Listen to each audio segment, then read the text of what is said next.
Sveiki gerbėmėjai. Šiandien jau 17 2025 metų savaitė, 25 mūsų susitikimas. Kaip matome, dirbtinis intelektas čia pavaizdavo man skėčius.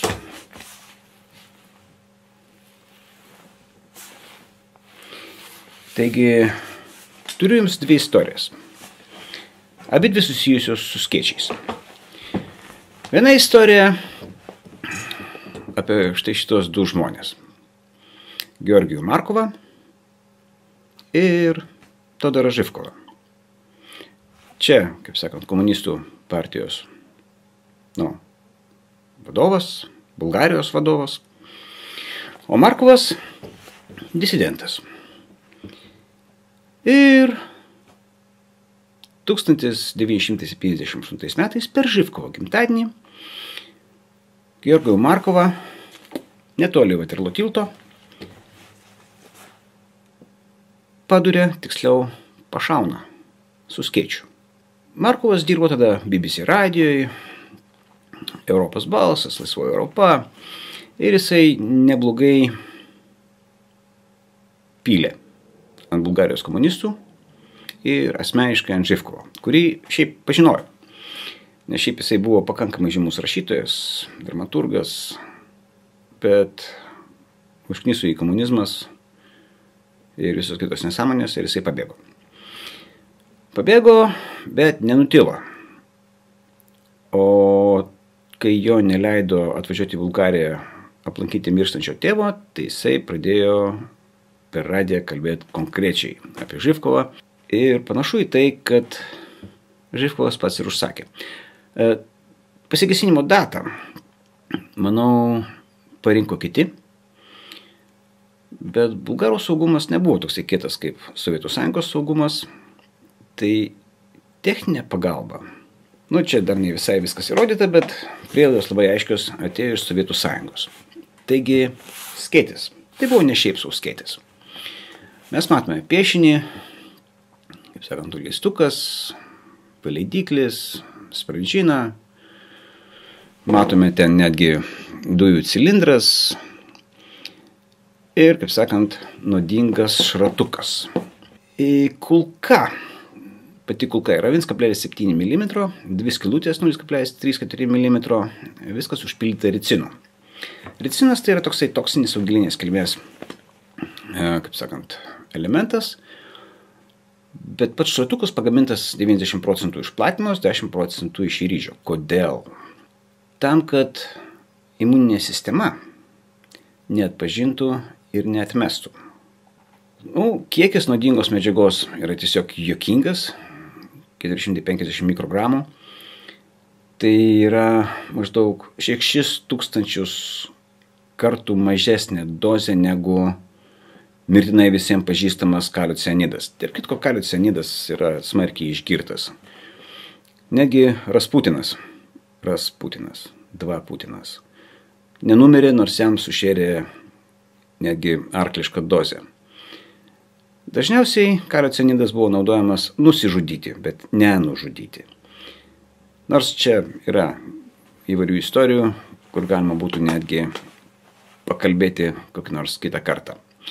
Taigi, paliko Markovas mašiną, nuėjo į autobusų stotelę prie Vaterlo tilto.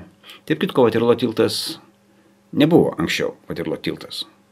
Bet 1816 metais jisai buvo pavadintas mūšio garbiai, Vaterlo, ir jisai buvo komercinis, tai yra už įėjimą tiltų buvo įmami mokesčiai.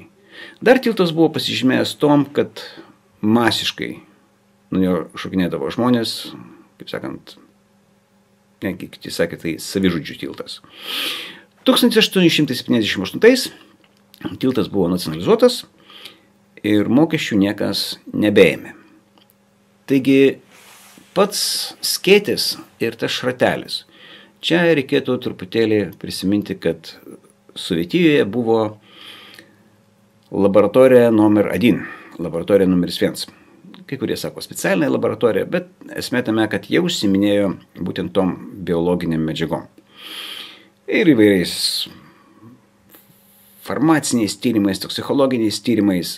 Ir manoma, kad ir skėtis, ir nuodai, iš Ratelis atkeliavo pas Živkovą nuo Andropovo.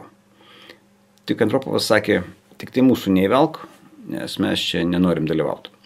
Taigi lipa savo Markovas į autobusą ir staiga pajunta tokį cikt iš launį dešinę.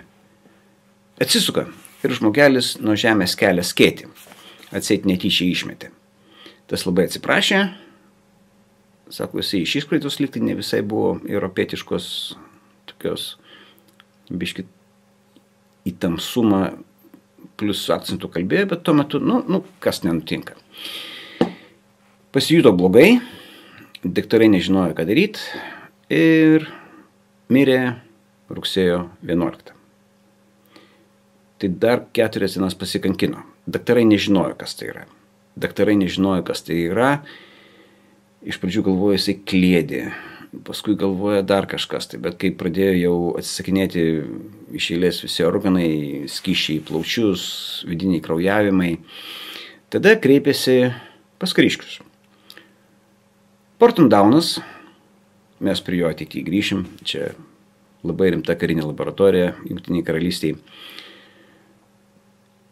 ištyrė jau, pavadinkim tai autopsiją ir nustatė medžiagą. Taigi medžiaga ricinas. Labai įdomu, nes ricinas šiaip atrastas kaip nuodas iš žievelės medžio, kuris vadintųsi Ricinus communis. Ir tą nuodą atrado Peteras Hermanas Stilmarkas Tartu, tada jisai vadinasi Dorpatas, universitete. Ir patį nuodą pavadino pagal augalą. Labai įdomu, tiesiog sutapimas, kad pagal augalą dar ir vabaliukas yra pavadintas Ixodis ricinus. Toksai parazitinis vabaliukas, galima sakyti, erkė. Tai ratas kaip ir užsidaro. Manoma, kad italų kilmės Danas atliko patį fizinį veiksmą su tuo skėčiu, bet tai nėra įrodyta. Kas aišku? Aišku, kad agentas, kuris atliko tą veiksmą su skėčiu, buvo pravardę Piccadilly. Čia irgi labai įdomu, kaip sakant, Piccadilly. Goodbye, Piccadilly. Tarpsime, labai britiškas. Bet tyrimas pas Britus dar nepabaigtas. Tai yra, jie vis dar ieško kaltų dėl Markovo nužudimo. Tai čia ir būtų pirmos istorijos apie skėtį pabaiga.